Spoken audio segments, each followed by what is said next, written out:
when we say God is not against me, perhaps it seems to you unnecessary. Perhaps you've never had the thought that God was against you.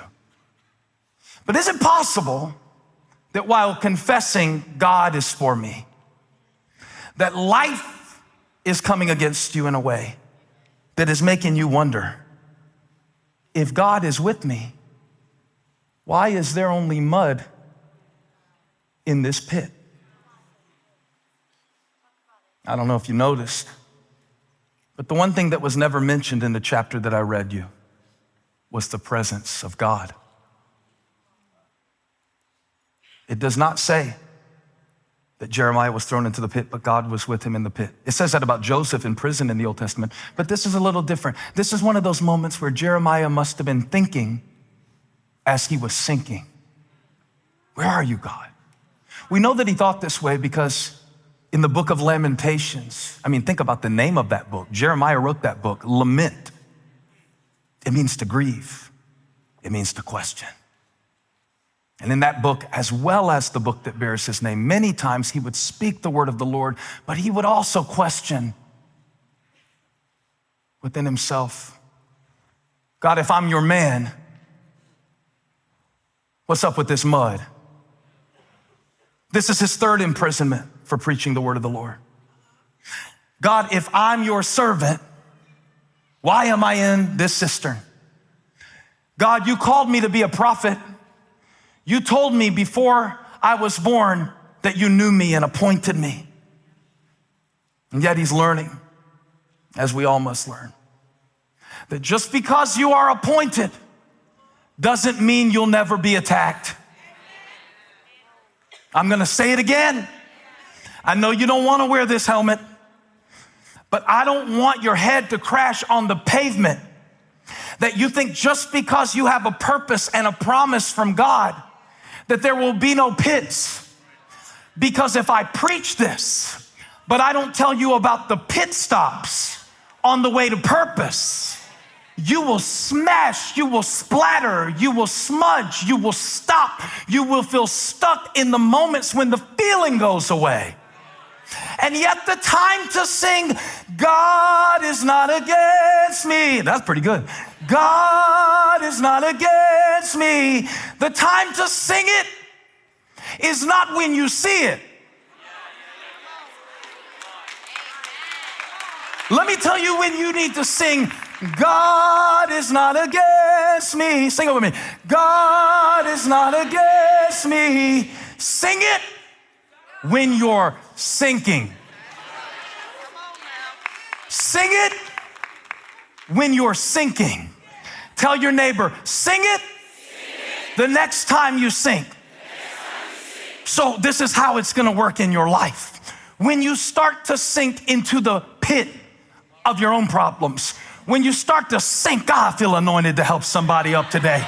I see you've been sinking. I see you've been going down in it. I see you've been going back to past habits that are beneath you. I see you've been going into memories that you need to leave in a room, but they keep coming out. I see you keep going into self-pity. I see you keep going into old ways of processing. I see you keep going into despair. I see you keep going into suicidal thoughts. I see you keep going back to toxic relationships. I see you keep going back to the things that break your heart. I see you keep going back to the things that pull you. I see you keep going back to the things that offer you temporary relief. And I see you sinking, but I see you singing as you're sinking. Love lifted me.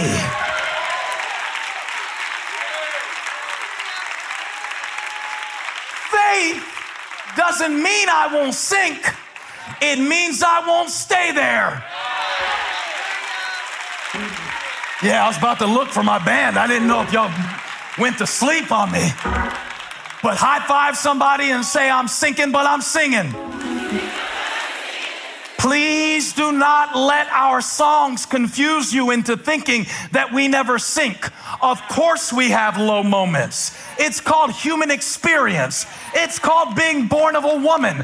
It's called having a nature that was given to us by Adam, but was redeemed by Christ. And when I was sinking, he reached down and rescued me. I need somebody who's been rescued to get up and rejoice that he rescued you. Yeah, we're getting there. We're getting there. We're getting there. We're getting there. We're getting there. I'm not rejoicing because the enemy never resisted me. I'm rejoicing because when he resisted me, God rescued me.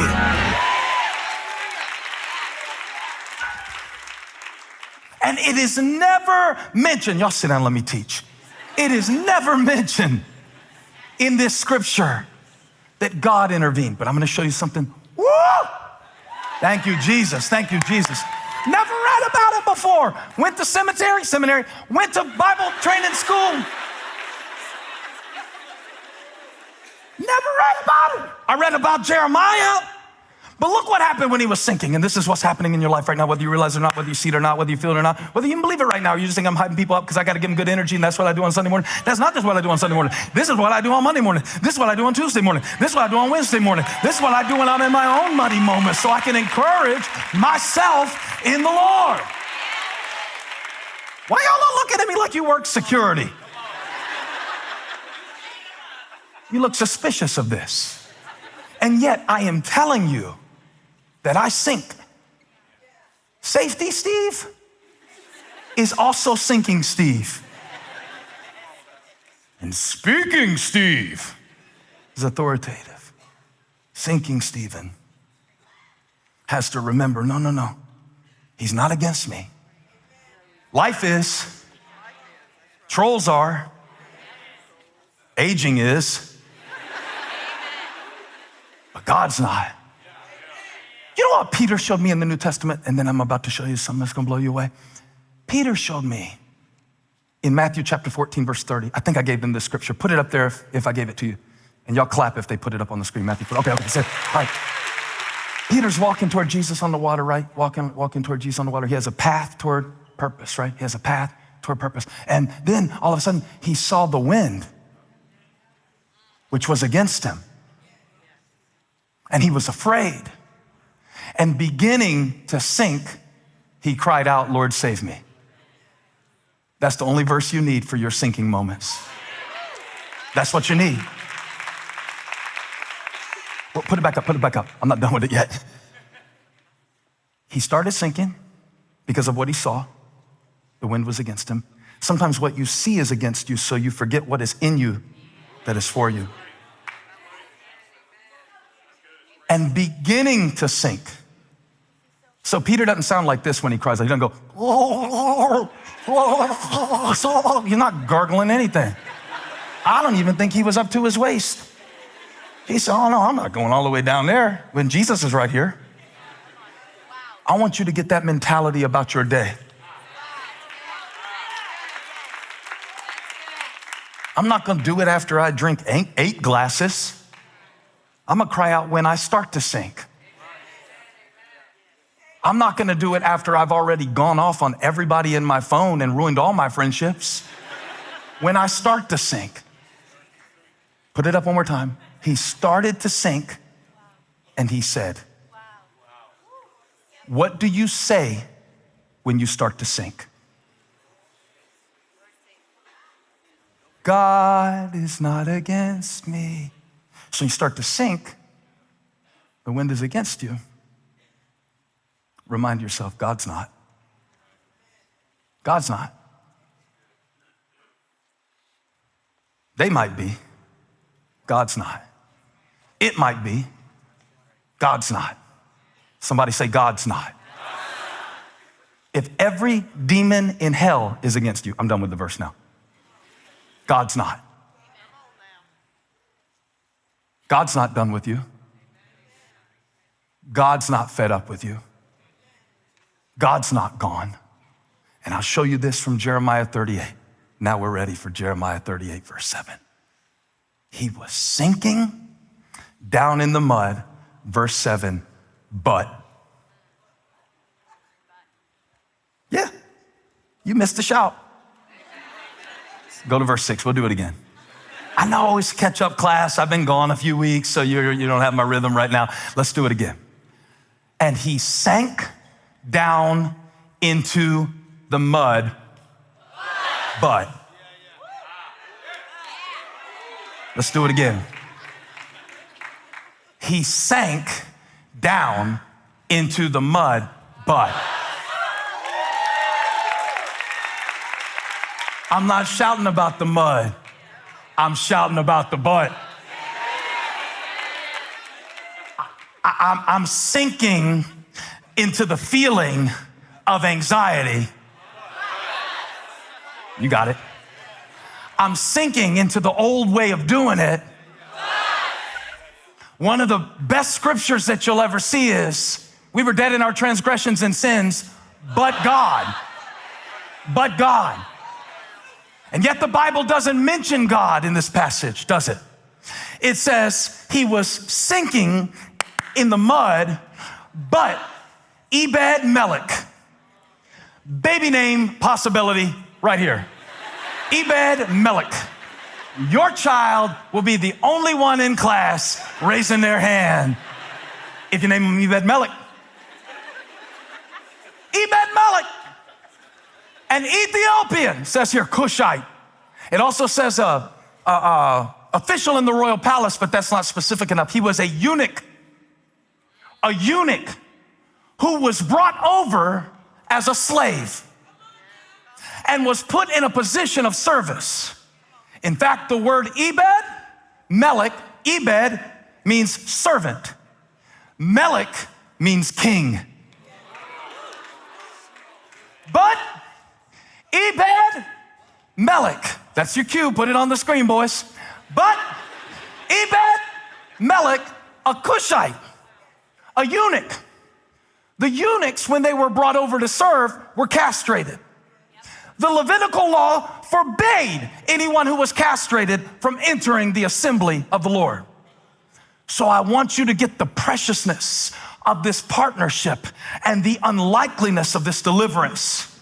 Is that a man from Ethiopia who was brought to a land that was being ravaged by enemies, who was serving a king who had no courage, speaks up and steps up as Jeremiah sinks in a cistern in a pit.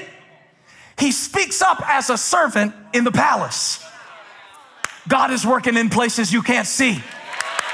God is working through people you don't know about.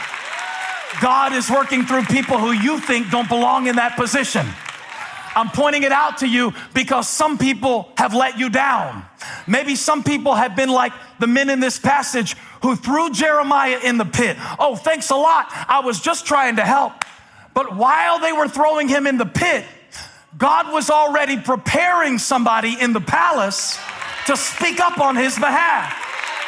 So I'm preaching this word to somebody who feels forgotten. You are not forgotten.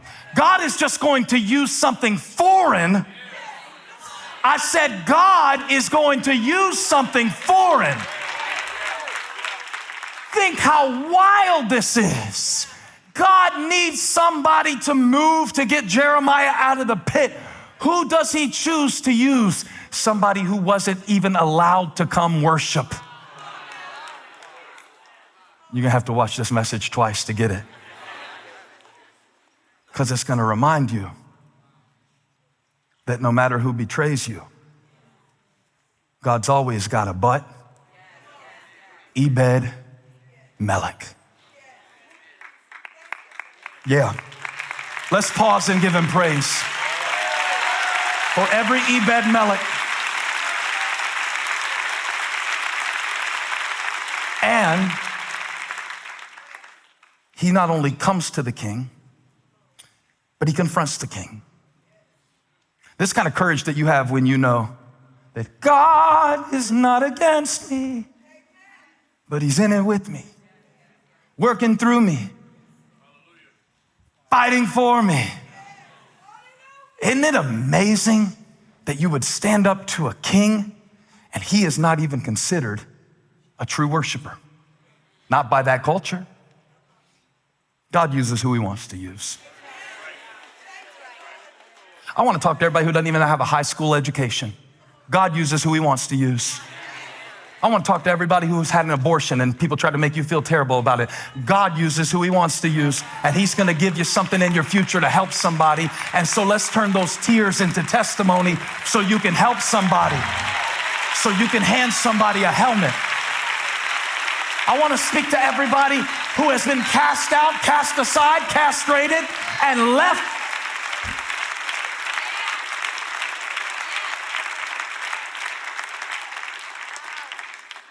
Ain't it crazy that the one who was left out is the one who lifted up? Sinking in loneliness right now. Oh, but Ebed-Melech, I've been spending time with this guy all week. The more I studied him, the more it touched me what he did. He heard they put Jeremiah into the cistern, and the king is sitting in the gate. Now, I want to point something out. The king is in the palace, Jeremiah is in the pit. God is not with the king. God is with Jeremiah. No, get this. The palace does not prove God's presence. The pit does not prove his absence. Hey, thanks for stopping by my YouTube channel. I hope you were blessed today. If you were, share this with somebody. Like and subscribe and leave me a comment. Let me know where you're watching from, what we can pray for you about. Hope to see you back here again really soon.